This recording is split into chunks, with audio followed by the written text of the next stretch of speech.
Hello again everyone, we got another keychain pistol. I've seen this brand before, Model Toy Handicraft, although the AliExpress listings don't say any branding. And it says it's a 1/3 pistol, but I've realized this brand is more like 2.7 scale, not 1/3. They're bigger than the other 1/3 pistols. But this is supposed to eject rounds, which is nice. Pretty good packaging, right? It protects it. Well, the thing's made of metal. Well, half of it's metal. Alright, little brass bullets are nice. They don't really look like real bullets, but they're close enough, right? So tiny little things. They have a big groove so the hook can catch it and eject things. It does literally have the keychain part, but I don't like it, so I'm going to take some pliers and just bend this loop here, like so, and remove this like so. I would never trust this thing to hold things for long. That's just such a cheap thing. Alright. So this is a QSZ92 9. So according to Wikipedia, in 1987, China decided to replace its old weapon pistols, and this led to the development of this pistol, which began in 1994 to be adopted by the People's Liberation Army. It's a semi-auto, of course. It's a double-stack magazine, and if it has a star in the grip, it's meant for 9mm rounds. And if it doesn't, it's some sort of armor-piercing one. So this particular is QSZ9 is the basic version, and that's meant for the police. So that's what the Wikipedia is telling me. So pretty reliable gun, it looks like. Now, I didn't write this article, of course, on Wikipedia, but saying the failure rate of this basic version is only 2 rounds out of 1,000, and the barrel has the thing has a lifespan of 3,000 rounds. So that seems pretty long for a pistol. Well, good failure rate at least. Alright, let's take a look-see. So, yeah, we got this nice texturing here and this star. And the mag release. First, you can't remove the mag without probably releasing it. So, okay, that's what happens. Oh, this is the most realistic magazine I've ever seen in the keychain gun.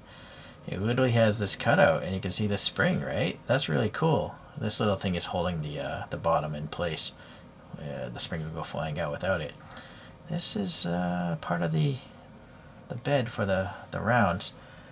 Alright, let's fill this thing up.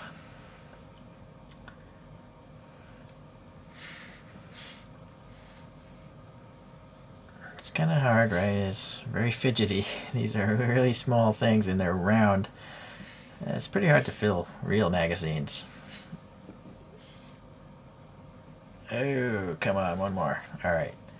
I have a suspicion you could get more than 5 rounds into that. The spring is clearly not compressed all the way. You might be able to get 10. I think the real gun holds 15 rounds. Anyways, that's really neat. That's the best magazine I've seen in a keychain gun. Alright, we'll leave that out. So the base here is polymer, it's plastic, and I'm assuming that's what the real gun is like, kind of like a Glock. Then we have the safety here. Is there a detent? Oh yeah, it actually, well, the thing is plastic, so it's just flexing. There's no actual metal ball under this. I assume the real gun is a metal ball there, but maybe not. It's actually pretty hard to actuate. Maybe that'll, wear out over time and be a little easier. I'm noticing this pin is actually sticking out, so that's not good. Yeah, I'm gonna have to push this in a little bit further. Hold on. Yeah, simple enough. Alright, that's probably the way it should be, flush on both sides. So, the hammer, which by the way, is plastic. Can I actuate my pinky? Alright, very cool. It's nice that the trigger is metal because you're not going to break it very easily. And then the slide catch is also metal. Will it work by itself? No, it's not spring-loaded. I've had some other pistols with this spring-loaded. It always catches, which is good, because when you're out of rounds, it's locked open. Sorry, now I keep losing focus. Alright, so let's see. So you're going to have to manually do that. So, I'm just looking at the photos. It does have a slot recessed in the real gun, but it's not a continuous rail. So maybe the lights for this have some sort of clamping mechanism. They don't slide in from the front. They try to clamp up or something. This barrel may be plastic. Yeah, it's plastic. Okay, so that's a little bit cheap. It's very thin, though. Maybe that's why they chose to do it, to make it look realistic. It only goes in that deep, though, so not very far. I don't think you'd want to drill that out. It might become too brittle, too frail, and break somewhere in the middle, but the numbers clearly you can see are molded into the slide, which is nice, and then the grips here are nice. Alright, so pin holding maybe the mechanism up in there. You got the key ring thing. The real gun does, I don't know, it does have a flat spot here, but it doesn't have a hole, I don't think, on the real gun. Alright, so it's not an ambidextrous release, just one-sided. And then the safety, though, is on both sides. And are they connected? So I'm going to move this down on this side. No, they're independent of each other. Yeah. Oh, wait a sec. That's weird. If I actuate it from this side, it works. So I can't explain that. But for some reason, if I actuate from this side, oh, you know what? Well, no. It's weird. I think really just this ball detent has to wear out a little bit, and then it probably would be ambidextrously connected. Okay, not so important. This pin here maybe has to do with the breakdown of it. We'll leave it alone. Oh boy, I almost started to break it down. Okay, let's see. What's the inside of this look like? It looks like, I can't even speak English anymore. So the round willow chamber in there is the hook that's going to pull the round out. Okay.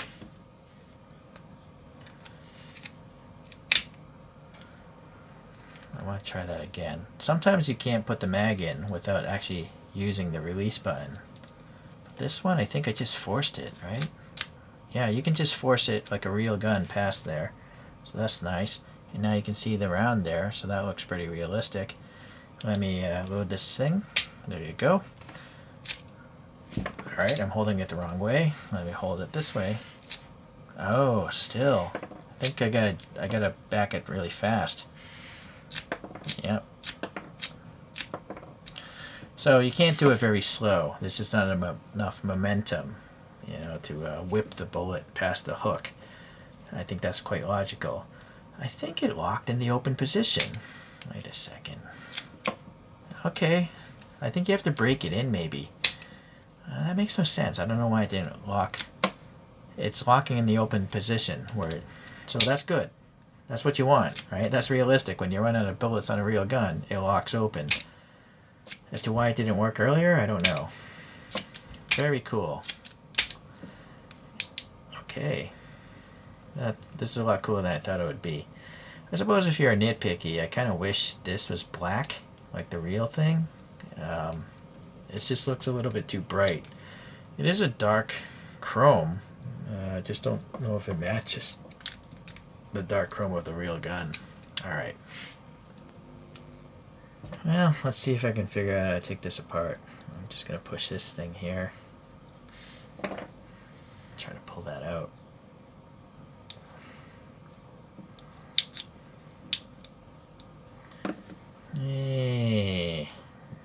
I don't know. I'm sure you can take it apart, but I don't want to make this a 10-hour video, so I'm not going to bother.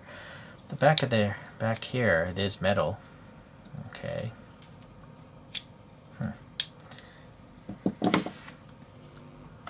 Wikipedia tells me this gun is 190 millimeters in length in real life, so I'm going to try to guess what scale this is. And that probably is the longest part of the gun here.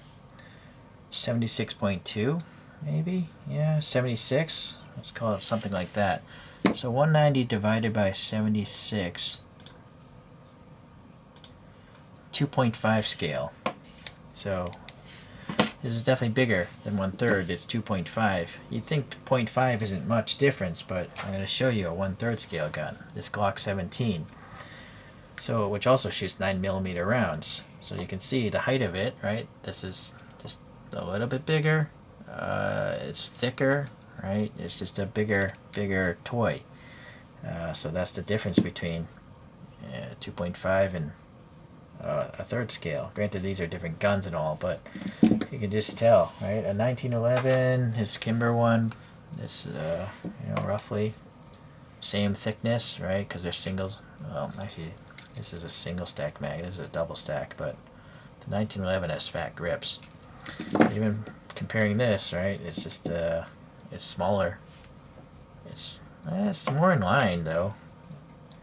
I think maybe some people would be hard pressed to tell if you took these two, but I can tell basically by the grip, right? It's just if you're shooting 9mm rounds, there's just no reason for the grip, I think, to be this big. Anyways, it's been measured, so I'm going to list it as 2.5 and 1/3 scale because you're never going to search it for a 2.5 scale keychain. Alright, so now this 1911 is by the same company. And so these are the same company, and now it makes more sense. The height is similar. Actually, the 1911 again has a really fat grip.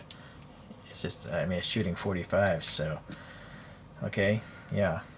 And then here's a Beretta from the same company, and it seems like this Beretta is actually just a big, well, no, it's not a big gun. It's around the same length, but it's very, very fat. So I've never owned a Beretta in real life, or even an airsoft version. I just don't like the appearance of it. It's just not for me. It's weird. Okay, so this brand, they're nice. It's cool that they all, they eject bullets. It's just that they're not going to fit in with these Ying 2s. And I think this is a Ying 2 also, a Desert Eagle. This thing's awesome. Doesn't eject bullets or anything like that, but it is really nice looking.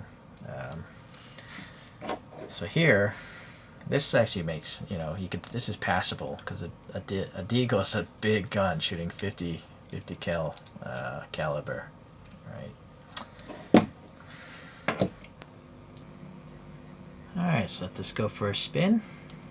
That's a Lego Chief Wiggum if you're unfamiliar. So I'm pretty happy with this. I think it's a cool little fidget toy. I guess one major criticism, the rear sight is not notched. You can't see the front sight through it, so that's a little bit inaccurate. But everything else looks pretty similar to the photos.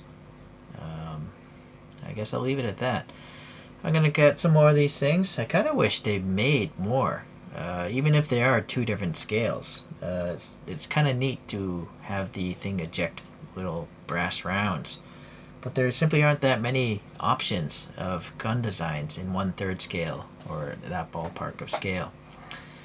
But if any new molds do come out, I will definitely pick them up. So hopefully we'll see you then. See ya. Bye.